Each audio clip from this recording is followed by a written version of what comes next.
Hello, everyone, and you welcome to POP, Progress Over Perfection. In this appointment, we're going to talk about gut, hormones, and relationship. When we eat badly and we treat our body badly, have effect on libido and relationship. So today I have the honor to have with me Sharon. Sharon is a health coach. Hello, Sharon. How are you? Hi, Mara. How are you? Great to be here. And I love the name of your podcast, Progress Over Perfection. I am all about that. So we're definitely aligned there.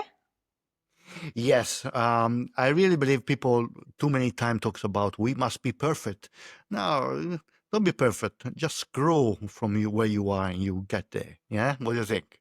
Absolutely. I'm totally on that. We do. We're often so busy trying to get it perfect. And I always say done Yeah. is better than perfect. So, yeah, let's just Absolutely. enjoy the journey and focus on celebrating the progress. Absolutely. Sharon, can you tell us a little bit about your story, how you became a health coach, and yeah, a little bit about you, and so the listener can connect with Sharon Gleason. Sure. So thank you. So my background is actually human resources and change management. So I spent 25 years in the corporate world, 10 of those years were consulting.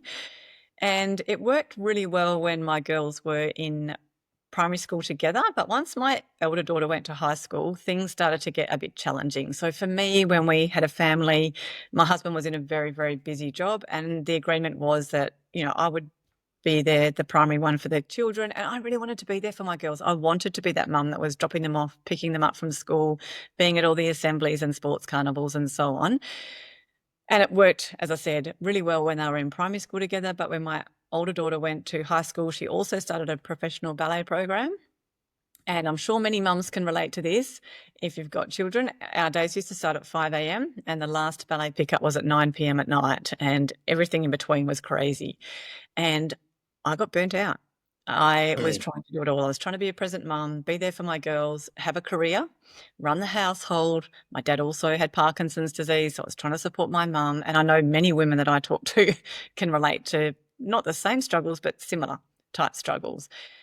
And I remember thinking I need a change because I was definitely not the best version of myself. And I can actually remember being present in my life, but not really present. And I had this moment at a party once where it was a friend's 40th, and I should have been there to be really enjoying that time with friends. And I can remember catching myself and thinking, oh my gosh, here I am thinking about what's happening next week. How am I going to manage this? How will I get this child here? And I just thought, oh my gosh, like this is not right. And it really impacted me thinking I'm not enjoying my life. And I was really looking for a change. And I won't go into all the details, but I was actually consulting to FMG at the time, and they got rid of 1,000 people in one day. And it honestly, sometimes we need someone to pull the rug from under us. Like I knew I needed to make a change, but I was like, this is what I've always done. What will I do with my life? And the decision was made for me. I suddenly didn't have a job anymore, which was actually, in hindsight, a massive blessing. And so it gave me an opportunity to consider different options. And I've always been passionate about fitness and health. And so I had an opportunity to actually step into that field. It started actually with an online health and wellness business. And through that, I grew a real passion for helping people. And that's what I've done my whole career. I used to do it in the corporate world. It was all about leadership and helping people through change. And now I get to actually combine this with or my passion for that with something I'm really passionate about, which is health and well-being.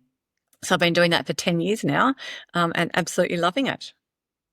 Wow, it's interesting how life, in some ways, take you in the spot that you should be. Uh-huh. Mhm. And it looks like there is a plan for us. And in some ways, the universe give us the chance to get there. And hearing your story, I think this was the case. Mm, I agree. Yeah. As a saying I How? say, things happen for you, not to Yeah. you. So, I could be like, "Oh, this happened to me, and I was made," well, not made redundant because I was a consultant, but, I lost my job, like, it happened to me, but it was like, no, it actually happened for me. It happened for me because I didn't have this the courage or whatever it was at the time to step away from that career that was burning me out, and it happened for me because it was what I needed. I needed someone to actually make that decision for me, to force me to actually make a change. Mm. How much you changed in the last 10 years since you changed your career and you start to work as a health coach? A lot. It's interesting. I always thought I was a fairly tuned in person in terms of personal development and so on. But when you have your own business, it's very, very different than being, in the safety of some sort of a corporate environment, or even, as a consultant, it's a little different, but I consulted through a firm. But when you step out and you're in your own business, you certainly learn a lot about yourself. A lot of your own insecurities come to the fore. And so I say to people, I think I've done more personal development in the last 10 years than I had in the previous 25 years through some of the amazing opportunities that I had through my corporate career, because I had to actually grow internally as a person. Through coaching and helping other people, I've learned so much about myself, and it's been such a great journey. And I'm really grateful for the personal development that I've had as a result of making that transition. Mm. Before to start to talk about health, hormones, and libido, and gut, and all these things, uh, is outside the question I have prepared for you. What is a burnout? Can you explain Oh, what is a burnout? well, actually, I just did a podcast on that. It's honestly, it's overgiving, like it's stretching yourself too thin. And Mm, usually when we are burnt out, it's because we're often, and this is what I was doing, I was looking after everyone else and putting my own needs last. So I was that mum who was preparing healthy lunches and breakfasts and things for my girls, healthy meals and so on, prioritizing everything for everyone else. And I'd be running out the door on a coffee with no breakfast. I'd skip lunch because I needed to go pick up the girls soon and didn't want to waste time going and getting lunch or stopping work and eating lunch. I was living on 5 hours of sleep a night. So, the early signs of burnout are lack of energy. It's waking up in the morning, even if you've maybe had a good night's sleep, and feeling like you're not refreshed, that real lethargy, but also starting to feel disconnected, and that's what I was starting to feel.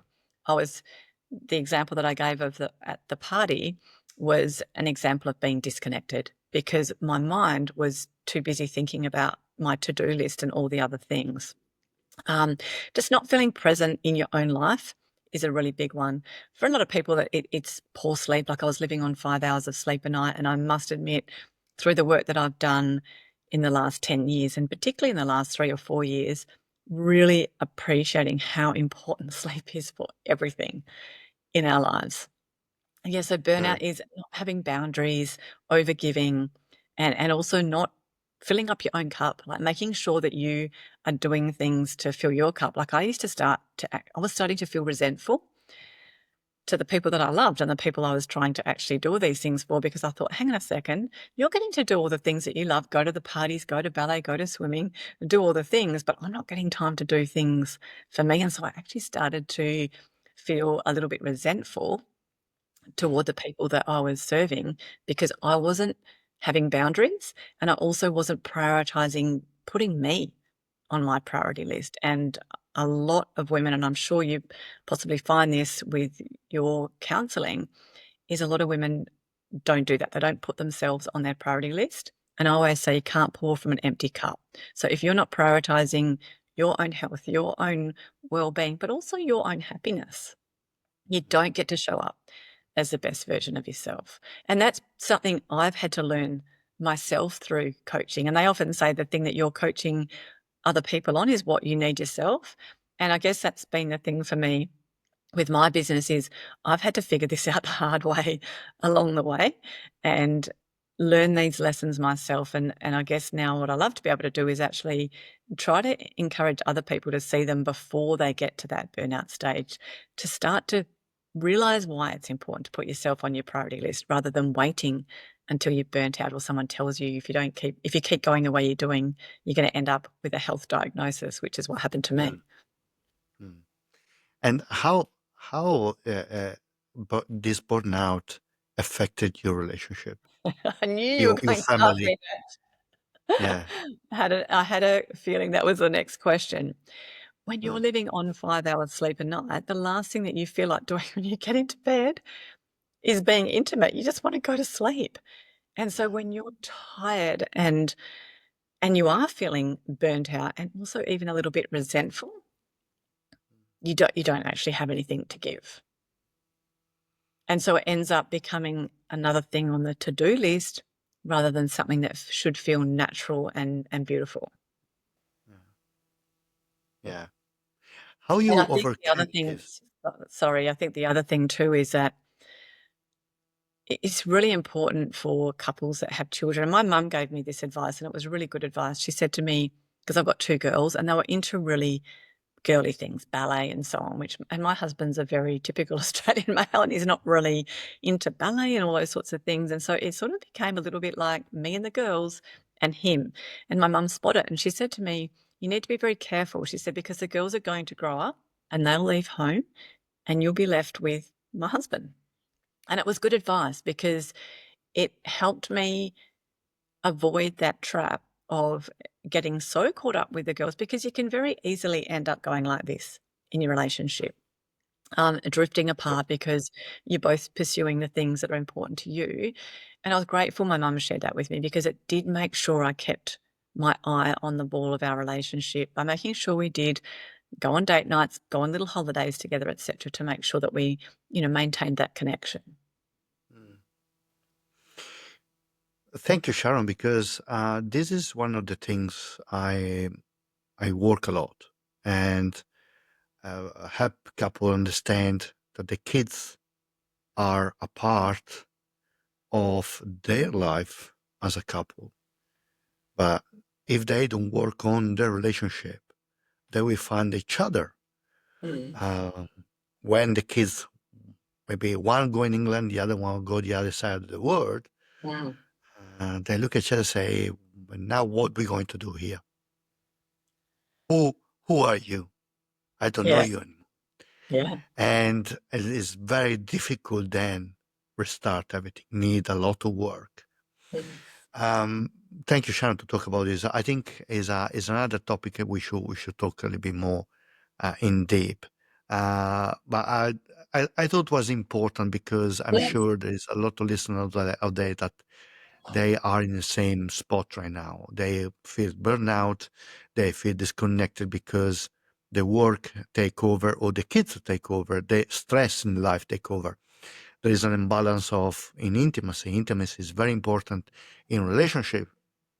Is important. Intimacy is important as relationship. Without intimacy, if you have a friendship, you have a friendship, a friend. If you have friend and intimacy, you have a partner. Yeah. So those two things are very important. But today we talk about health and gut and hormones. Um, Many people do not connect gut health with intimacy. Can you explain how gut affects mood, energy, and libido? So it's a massive topic, and gut health is on the it's the topic of conversation a lot in circles these days. And your gut definitely does affect your hormones, which indirectly affects your libido. So the first thing is that your gut influences your hormone production, Mm. which a lot of people would never really think about. They think our endocrine system is responsible for hormones, but our gut plays a really, really important role. And those hormones drive your sex drive, your mood, your, your energy, which obviously affects your relationship satisfaction. So our gut isn't just for digesting food. And you've probably heard that your gut is your second brain. And it really is. Like, there's more and more research that comes out now about the impact of gut health with our immune function, our skin, our sleep. Who would have thought? And it does play a big role in helping our hormones. So I say it's your second brain, but it's also our little hormone helper. What happens is that when our gut is out of balance, poor gut health can increase inflammation in the body, and that means that we're not going to absorb nutrients. So things like zinc and magnesium and B vitamins that are really, really important for our energy, our mood, and so on. So when our gut is out of balance, it really disrupts how our hormones are made, but also how our hormones are cleared. And that's an important role as well.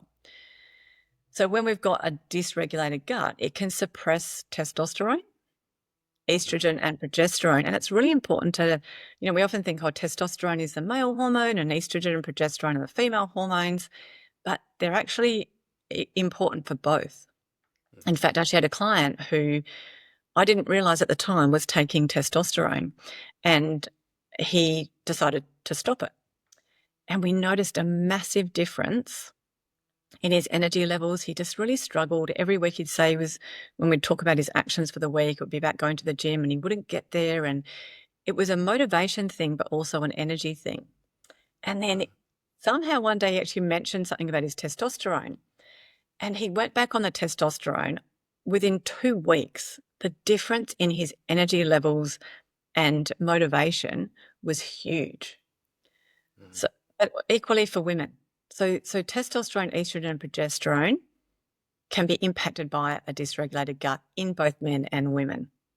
And then when we've got this chronic inflammation or dysbiosis, which is when our gut is out of balance, it can lead to low libido and poor mood and fatigue, and then that sort of disconnection, because again, when we're tired, we've got no energy, our mood is low, that's when we don't connect so well with our partner. The other thing is, and a really big one that they keep discovering more and more about, is they're now saying 95% of serotonin, which is our neurotransmitter that's responsible for our mood and happiness, is actually housed in the lining of our gut. So again, if our gut is out, those messages aren't getting from our gut to our brain, and that really affects our mood. And then dopamine, again, 50% of that, again, is, stems from our gut. And those two things are really, really important for your mood. And that obviously then impacts on relationships and so on. And then again, From the gut, what are the hormones that the gut help to grow in your body? For someone to not understand this type of hormones, okay, what is the function of these hormones?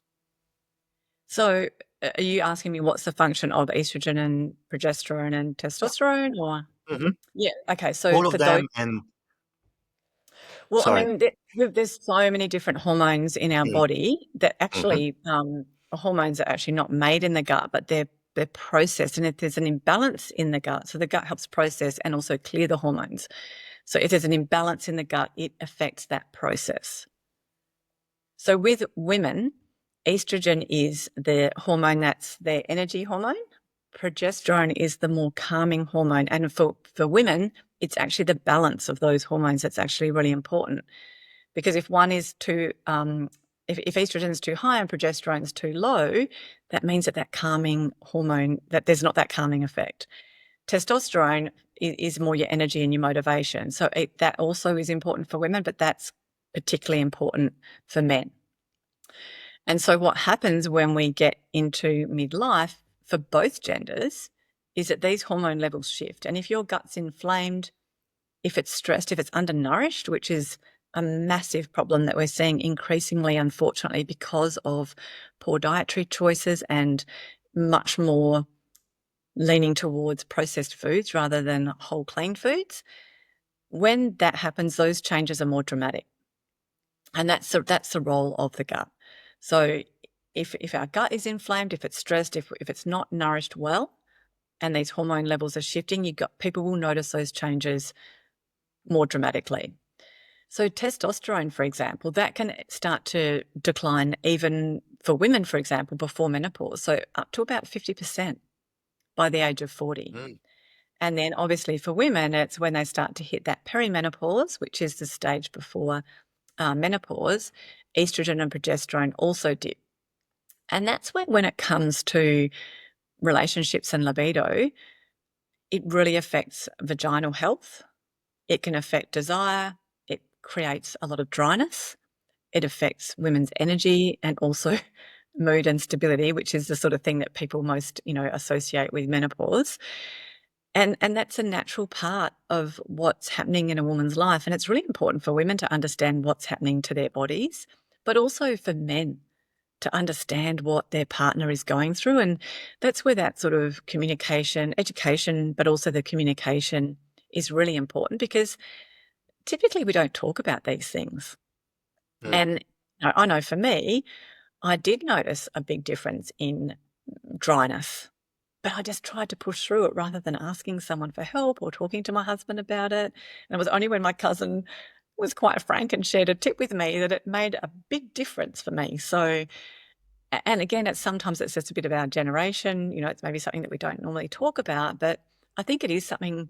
Number one is that awareness, like really understanding the changes that your body's going through, and then looking at what you can do about it to try and support yourself through it, but talking to your partner about it. Like I actually went through menopause at 44, or perimenopause started for me at 44.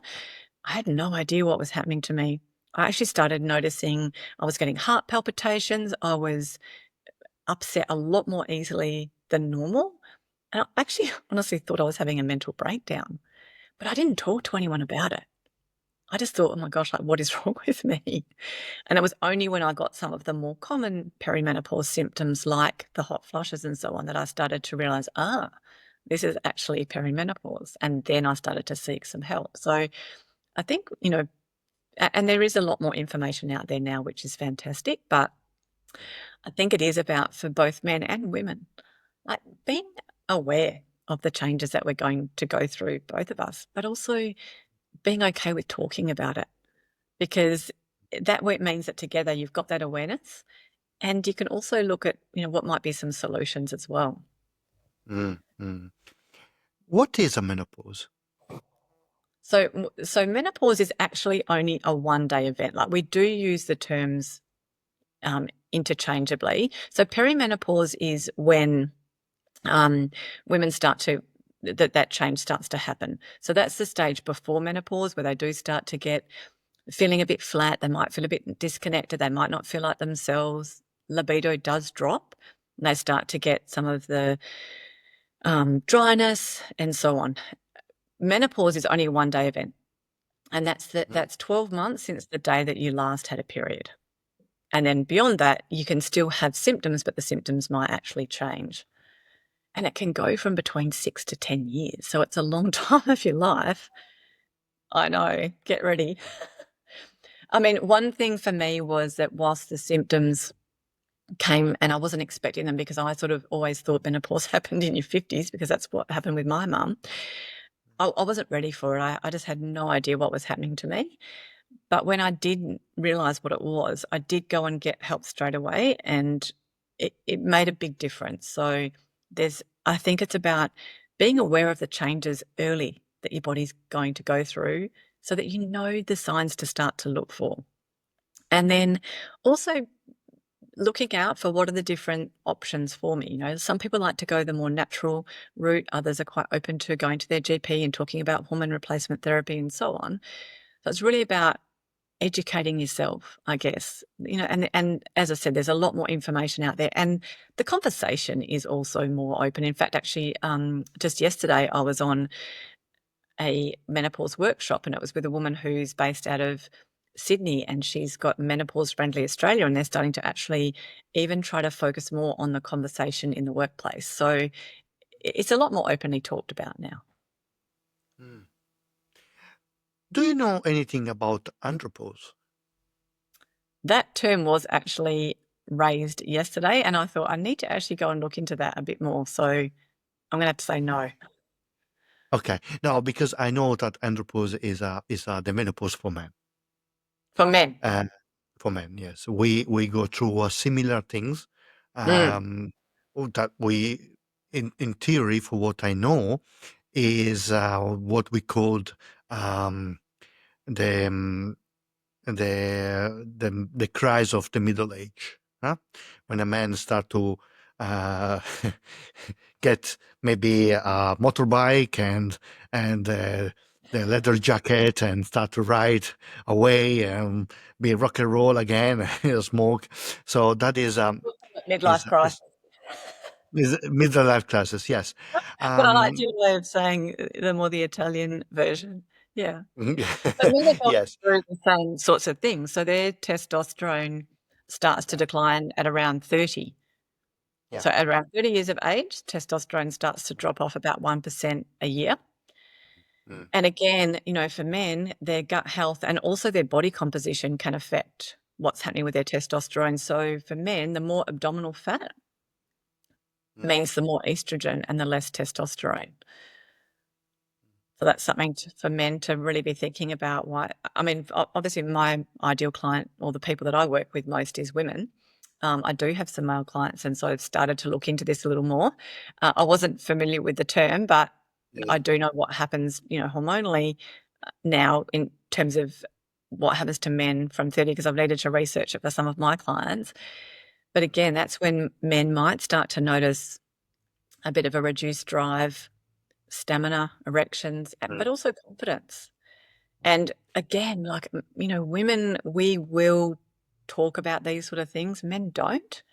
We And don't. it's actually really interesting. I actually was talking with a friend and we got talking about it was actually about their sexual relationship. And she was saying that it was almost non-existent and that the issue was on her husband's side. And I said, has he had his testosterone levels checked? And she said, oh, no, I never even thought about that. Mm.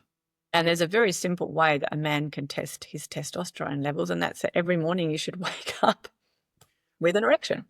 Yes, in theory, yes. Or anyway, if you watch something that they make you want, you should have an erection. Yeah. Um, there is other reason if you don't have an erection, but the testosterone is the first thing you're going to check.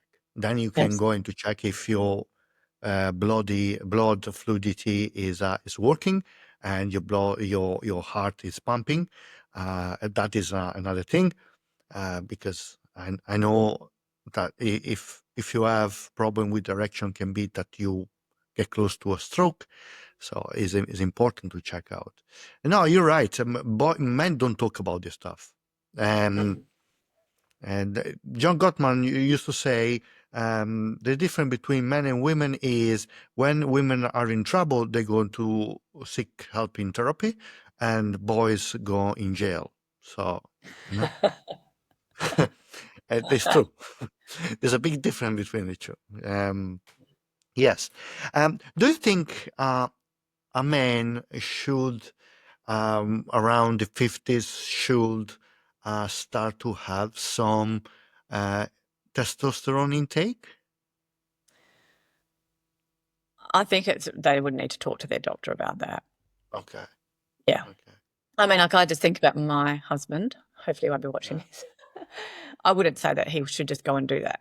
I don't think he needs it. He's got plenty of energy, plenty of motivation, and there's no issues with intimacy, and he's nearly 59.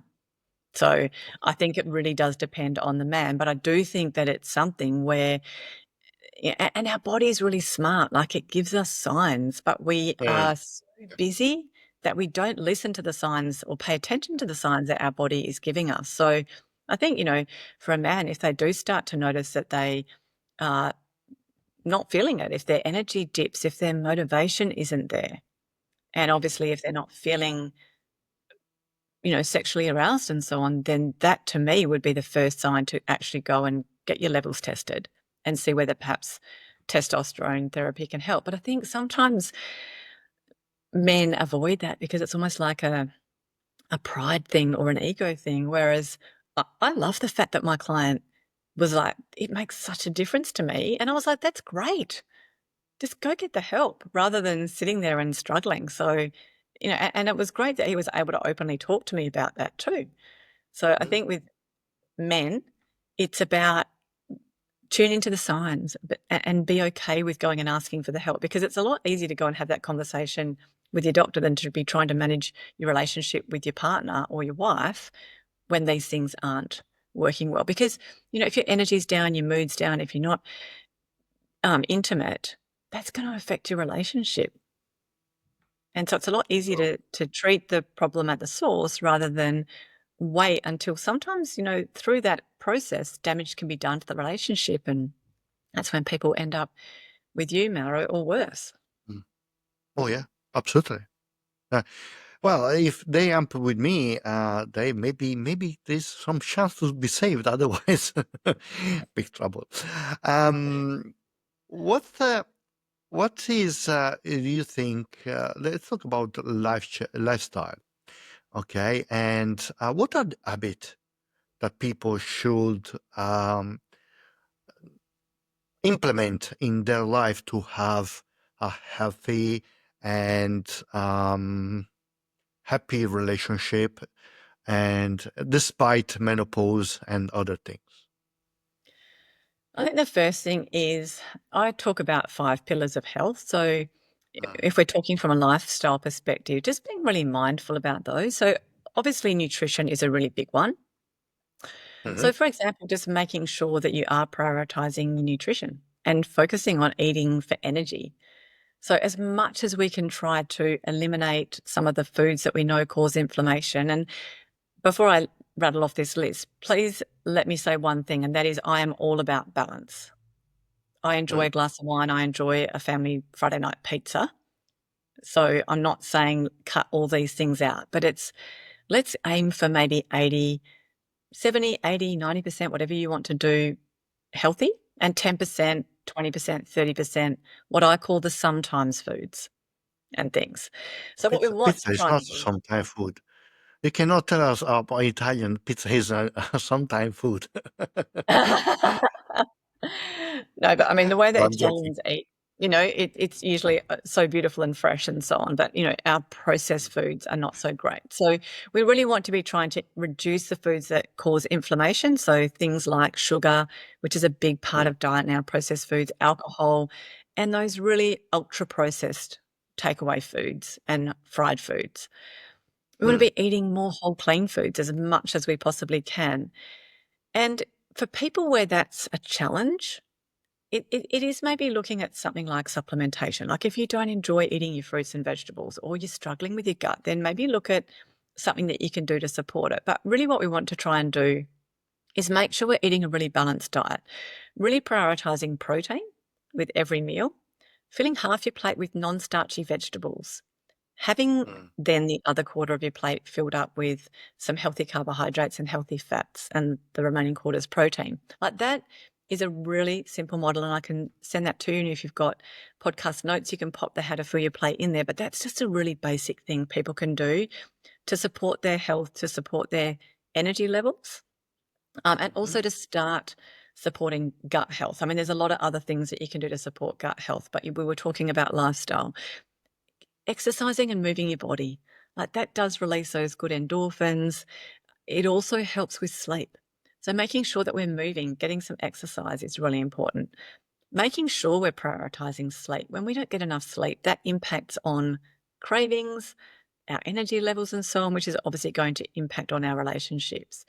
It's also about looking at how to manage stress. Stress is really impacting people's lives, gut health, which then has a flow on effect to everything. But it's also about prioritizing self care.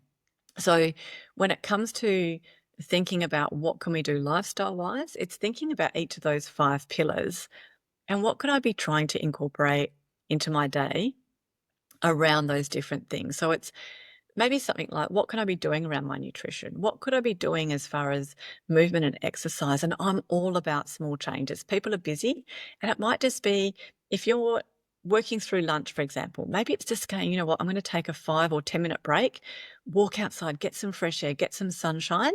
It's amazing that something like that can do wonders for how you feel. For stress, it might be about just spending a couple of minutes just quietly focusing on your breathing or mm, taking a walk after work with the dog, just to without having something in your ears, just to sort of take in nature, like breathe, reconnect. It might be self-care, making sure you've got a couple of minutes or a day to do something for you. It might be just reading for a couple of minutes or sitting and enjoying those first sips of your morning coffee. The small things, they really do add up, but sometimes we think we've got to do really big things. So when it comes to lifestyle, it's really focusing on those 5 pillars can really help people when it comes to having more balance, which is then going to obviously help with relationships. Mm. So what are the 5 points of your pillow? Nutrition? The 5 pillars is nutrition. So Hmm. my focus is on nourishing your body and how to eat so that you've got energy to last through the Okay. day. We shouldn't be at 3 o'clock in the afternoon feeling like we need a coffee or sugar to pick ourselves up. If we're fueling our body through the day, we should be able to get through the whole day, come home, cook dinner, and then have energy to spend some quality time together after dinner, not be falling asleep on the couch at 8 o'clock because you haven't been fueling your body well through the day. The second one is exercise and movement. Mm-hmm. The third one is sleep. Stress Mm-hmm. is number 4, and then self-care is number 5. So they're kind of the Right. lifestyle things. So self-care, for example, and I think sometimes when you can combine things, it's really great. So for example, I love going for a walk. So that's a bit of exercise and movement, but Mm-hmm. I will sometimes do that with a friend. And that can be a form of self-care for me because I get to hang out with my friend and have a talk and so on. And whenever you can leverage things like my husband and I, we've taken up cycling. I was sharing that story with you before. And so for me, I get to leverage a few things I love. I love exercise, so I get to do something with him that's outdoors. It's physically challenging for me. We get to spend time together, and it really lights me up. So I'm combining my exercise with spending really great quality time with my husband, doing something that we both really love. So, and it's outside, so I'm getting fresh air, outdoors. So when we can try to combine things, it's even better. Mm. Yeah, you spend time with him, you together, you have exercise, you with other people as well. So you have all these good things, this positivity come in your inside you, in your body, in your brain. Is a yeah, I like it. Nutrition, yeah, is a.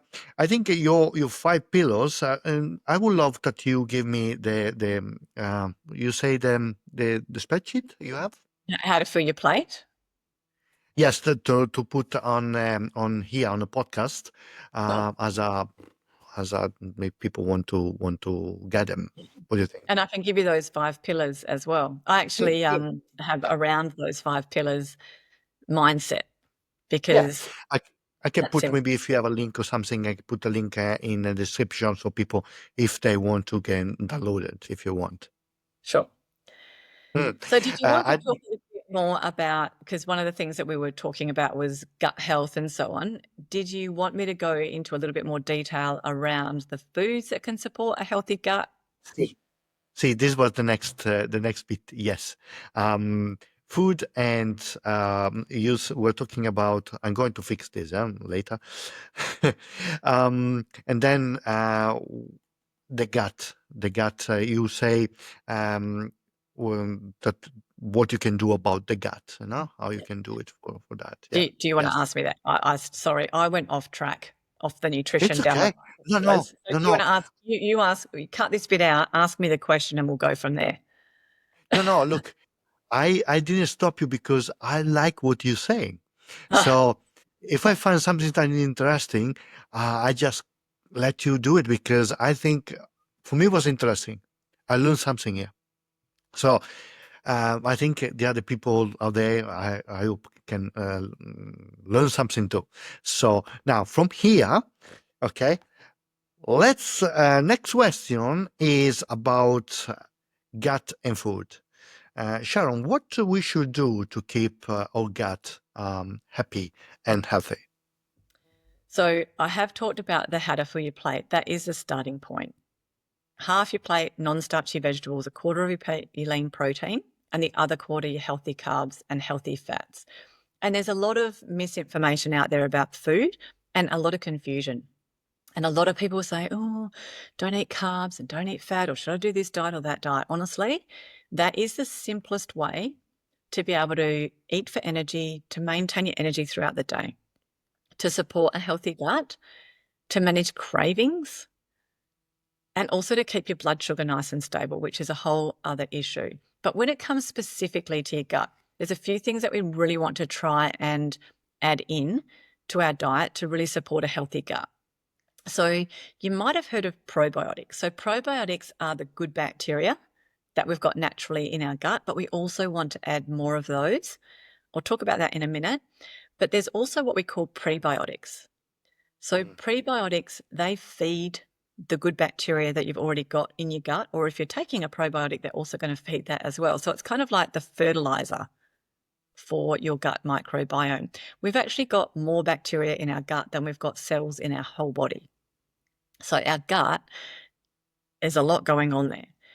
So prebiotic foods are high in very special types of fiber that your body can't digest, but your gut bacteria absolutely love them.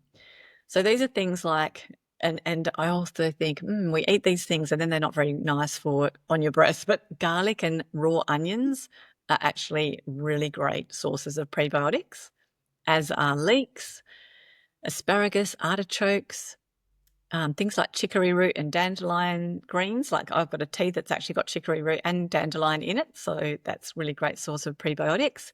Oats is another really good source of prebiotic fiber. Also apples with the skin on, because the skin in the apple is high in pectin, and flax seeds. And a lot of women will know that flax seeds is something I put a tablespoon of flax seeds into my smoothie every single day, and also seaweed. So they're all good prebiotic foods that really are that sort of fertilizer or feed the good bacteria in your gut. So it's just about trying to think about, could I incorporate some more of those into my diet? Just a little tip is, if you're not eating some of these things, is start slow, because if your gut's sensitive, when we do too much of something, it can cause bloating and that digestive discomfort. So we really don't want that. So that's the prebiotics. The probiotics people might be a bit more familiar, but it's maybe really consciously trying to add more of these into your diet. So these are things like your Greek or your natural yogurt, kefir, sauerkraut, and things like kimchi, tempeh, miso paste, for example. You could put that in a soup or as a dressing. Kombucha. And also too, if you're doing that, you want to really make sure you're going with the really natural ones, the low sugar ones. And also pickles, so things, pickles that are fermented in brine, not vinegar. So even just a tablespoon of some of those probiotic foods or a small serve every day is a really good starting point. So they're the pre and the probiotics that really support the gut microbiome. The other thing that you really want to focus on is including fiber-rich foods, because what that will do is it supports digestion. So we all should be having at least one bowel movement a day. That's another sign. If you're not, then you start to need to look at how much fiber that you're getting in your diet, because it will support your digestion, but also that hormone clearance that we talked about, and just keeps things moving through your gut.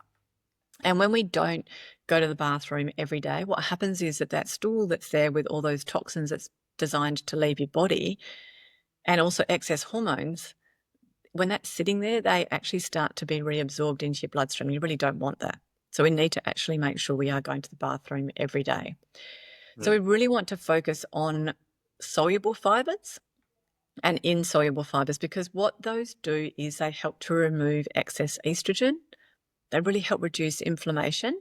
And importantly, particularly the soluble fiber helps support satiety, so that feeling of fullness, and also keeps your blood sugar nice and stable. And we're seeing more and more people now with diagnosis of prediabetes. So that's fiber plays a really important role in that. So they're your fiber-rich veggies, so things like your broccoli, Brussels sprouts, cauliflower, carrots, beetroot, sweet potatoes, peas, leafy greens, those sorts of things, so your spinach and kale. Things like your legumes and pulses, so lentils, chickpeas, kidney beans, black beans, whatever you prefer, whole grains, so things like quinoa, brown rice, oats, barley. Your nuts and seeds, so I've already talked about flax seeds, but if you like pepitas or pumpkin seeds, almonds, walnuts, chia seeds, those sorts of things. And then fruits, ideally with the skin on. So good sources of fiber with fruits is your berries, so raspberries, blueberries, blackberries, apples, pears, figs, kiwi fruits, and prunes. And you really want to be trying to get around 25 to 30 grams of fiber a day. And fun fact, I know when it comes to women, I haven't done the research on men, but most women over 40 are getting less than half of the amount of fiber that they need to be having Mm. a day.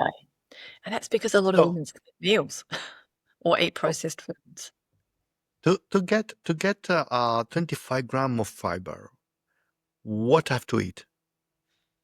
So those foods that I just talked about, but if you are filling half your plate with your non-starchy vegetables every day and then having 2 pieces of fruit, that will get you the Will be fiber that enough. you need for your day. And if you're having, some lentils or nuts, I have walnuts every day in my Yeah. smoothie.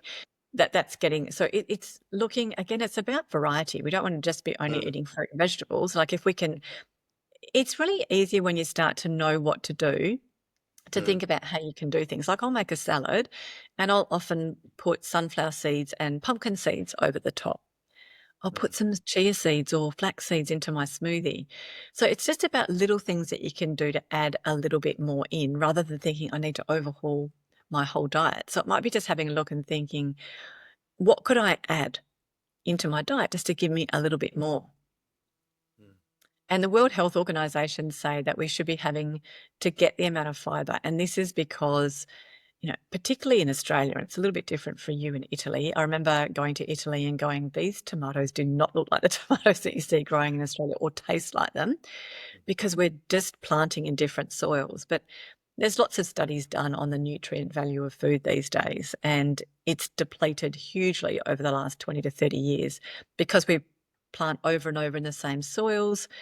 They did a study, it was on Today Tonight, talking about apples and how long they put apples in cold storage, and they found that apples could be kept in cold storage for 9 to 12 months, which again is depleting the nutrient value of the fruit. So the World Health Organization say that really depending on your size and body type and so on, you need to be eating between 7 and 12 cups of fruits and veggies every day to be getting the nutrients that you need. So that's a lot. Yes, it's a lot. It's a lot. And Wow. particularly if people are getting, they're rushed and they're not eating a proper breakfast, they're having a couple of bits of toast or, some packet cereal, and then they're for lunch just grabbing a toasted sandwich. Picking They might need people, help no? with dinner, but it's not enough. No, it's Yeah. not enough. Um, I still thinking about the garlic and the breath. I had a discussion with my wife because, of course, when I work when I'm in the office, I always worried about the smell, now from the garlic, Mm. because I work with people. At the same time, my wife love garlic. I love garlic too. Um, but she doesn't have the problem I have. So sometimes she has the extra garlic, and I don't. There's a mismatch in before to go in bed. I'm there with toothpaste, give a clean up. That's fun. Anyway, can you tell me a story of a client that you helped with this kind of problems, and they actually, thanks to your help and to your advice, they were able to have a better relationship, improve the relationship?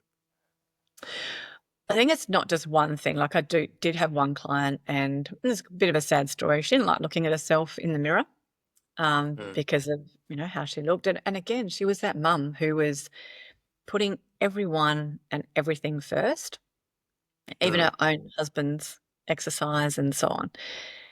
And she wasn't sleeping well. She wasn't looking after her own nutrition. So she wasn't exercising because she was too tired. Her stress was through the roof, and self care was like a word that she wasn't even familiar with. And so we started small. We started with one thing because a lot of people, when they get to that stage, they think, oh my gosh, everything's not going well. I need to change everything. And we all know that when we try and overhaul our whole life, it's not easy to do, especially when we're already busy and usually burnt out. And even if we do manage to do it in the short term, we can't maintain it long term. So I always just say, let's just start with one thing. It might be one really small thing. So with her, when we looked at everything, we actually decided that the starting point was sleep. It was about actually starting to do less work after she'd finished doing the dinner and cleaning up and then putting on her computer again. It was doing less work at night, creeping the bedtime a little bit earlier, not going from she was go to bed at midnight. We didn't say, right, you've got to go to bed at 9:30. It was about going, let's just start to slowly creep that bedtime further until she got to 10:30. What that did was it meant that in the morning when her alarm went off to get up to exercise, she was more well rested. So she could get out of bed and go and do her exercise. And because she got up in the morning and went out and exercised, she'd feel a little bit better in her body, get the fresh air. She'd feel a bit more motivated to actually eat healthy. And we started to then slowly also work on food and so on. So that just started the ripple effect. So it's usually about just starting with one thing and then slowly scaffolding on that so that the changes can be done in a way that's doable, but also really importantly, sustainable. I think we are all so used to quick fixes. We want, in this society, we want something, we want it now. And so people are used to that. And it's really difficult. And this is where I guess I'm different than most coaches is I'm about small, sustainable changes that can fit in and around your busy lifestyle. But I'm always saying to my client, just know that you're not going to get results overnight. But what you're doing is you're creating a new habit, a new lifestyle that you'll be able to maintain forever. So it's about progress over perfection, but understanding Yes. that change will be slower. And I talk to my clients about it at the beginning. I say, look, most people want quick fix and quick change. This is going to be slow, but if it's a little bit like a jumbo taking off down the runway, it takes a little bit of time to get going and get that momentum. But once it starts to actually take off, you start to get some really great results. And a different client that I'm working with, a male client actually, it's been exactly like that. He has been focusing so much on the consistency of doing the habits that really focusing on his nutrition, really focusing on his exercise. We're working on his sleep and stress. And he's been like that. So it took a little while to take off. But now, in the last 6 weeks, the results have been exponential. But Wow. it took a little while. So that, and then I guess that's the thing is people start to slowly feel better. They feel better quite quickly, actually, even with small changes. And then we feel more motivated to keep going. And if we are focusing on the wins, on what did I do today, that's a big thing too, is people often, again, particularly high achievers, if we think, right, this is where I'd love to be with my health or whatever is that's going on in our lives with a goal. And if we only get 70% of the way, we often focus on the 30% that we didn't do rather than the 70% that we did do. So I'm all about also helping people to focus on, let's celebrate your wins. The fact that you did actually Yes. eat breakfast today. Yes, winning. And that kind of feeling of, oh, yes, I'm actually doing something. I did something good for myself. That then again inspires people to keep on going. And Yeah. again, we start to zone in more on the different areas, so focusing more around nutrition and gut health and so on. But it's really about finding that first starting point, and that can often be quite different for different people. Mm. Wow. Yeah. Look. I like the way that you explain things because they're very clear, very easy to understand, even for someone that do not understand much about nutrition, like me. Uh, and you say right. I called this new way to do things a TikTok effect. We want everything right now. In 3 seconds, everything must be fixed. I see this here with my couples here. People come in and say, "Well, how long it takes?" Because they want a quick fix. But we cannot fix something that wasn't working for 12 years, 14 years in 1 hour work. So we need to slow down and understand what's going on and work from that. Change one thing. You say, right, you change one thing in your day and all the rest will follow. But the Absolutely. small things is the hardest to make. It's the first Yeah. step. For most It's the people, it's first step. taking that first step is what's the Yeah. most difficult. Yes. Sharon, we are almost at the end of this conversation. Thank you so much for to be so good and so wonderful in the way that you talk about this, and so careful, and so you know. I learned a lot today from you, and Great. Thank I go you. home. I want to sit with my wife when she come back from Brazil to talk about get healthy again together. Actually, I love If someone that. wants, That's sorry, awesome. Doing it together is fantastic. I think sometimes we can be guilty of trying to get the other person to do something that we want them to do, and that never works. We know that. But if it could be something that you were excited about and said, "Look, I'd really love to work on this," and see if she's interested to do it with you. Because when you can do it together, I know at one stage I told my husband I was doing this 30 Days to Healthy Living program, and I just said, "Look, it might just mean a few little changes to what we're doing around dinner and so on, but it's not going to affect you too much." And he goes, "Oh, why are you doing that?" And he said, "I might be interested to do that with you." And it was actually really cool. I didn't sort of say to him, "I'm doing this, so you need to do it." I just was telling him a bit about what I was doing, why I was doing it, how it was going to affect him. And he just said that he was interested to get involved too. And sometimes they won't. But one thing I know for sure is when we try and push something on someone else, they're going to push back against us. So, yeah, but I love that. I love the idea of talking with her about it, talking maybe about what you've learned and what you've found interesting, and seeing if there might be something that you might together want to focus on doing more of, or something that could help you both. But I did actually have some extra information on just a couple of other things, in terms of hormone support, extra little things for men and women. Would that be helpful for me to share with you that you could put into the podcast notes? Yes, absolutely. Everything you want to give it to me, I put in the post note, and people can see it. Absolutely, and maybe one day we can have another talk about this topic again, because I don't think there is enough time uh, to talk. So we should spend more time to talk about these things, Agreed. especially because until few years ago, the only one we're talking about menopause for women was men. Mm. Now, so I always found very weird when men talk about menopause. you know, Pause. Oh, is that what's face said? you know? I think, just to sort of wrap up is, when our libido feels like it's missing, I think the key thing is it's not just in your head.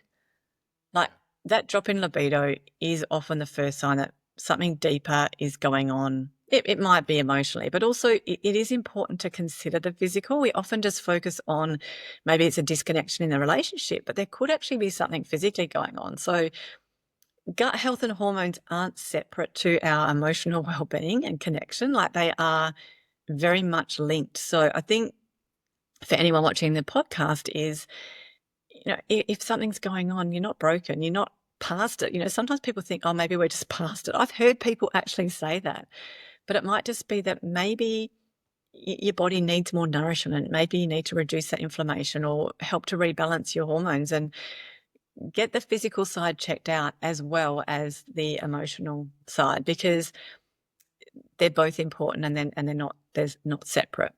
We often blame our age or stress or relationship dynamics, but it can be that it's our body's chemistry. I always say our body talks to us in whispers. It might just be our body just giving us a little sign, hey, something needs some attention here. And it does. Everything starts in the gut, and our hormones are the messengers and libido is the signal. So it's important to start listening. Absolutely. This is why we say listen your gut. Yeah. So, Yes. Sharon, if someone want to work with you, where they can find you? Do you have a website? Do you have where they can find you? I do, and it's really simple. It's SharonGleason.com. They can jump on there and have a bit of a look around at the different programs I do. I do a free workshop that people can do themselves, just to go through and just have a look at just standing back. Life is like being caught up in a raging river sometimes, and we feel like we're getting sucked down it. It's just an opportunity to get out, sit on the shore, and just have a look at what's actually going on in my life right now. What's working well? What are the things I might need to focus on? And helping people figure out what is that one thing where they need to start. Okay. Sharon, thank you so much. And we are at the end of this podcast. All of you out there, remember, relationship, health, and gut, friendship, intimacy are all connected. If we are not happy in something, all the rest will follow. Okay, so we need to take care of all of these things all together. I know it looks like a lot of work, but is what we should do if we want to be happy in life. Now, thank you so much, Sharon, again. See you on next episode with POP, Progress Over Perfection, the podcast that will change your life forever. Ciao!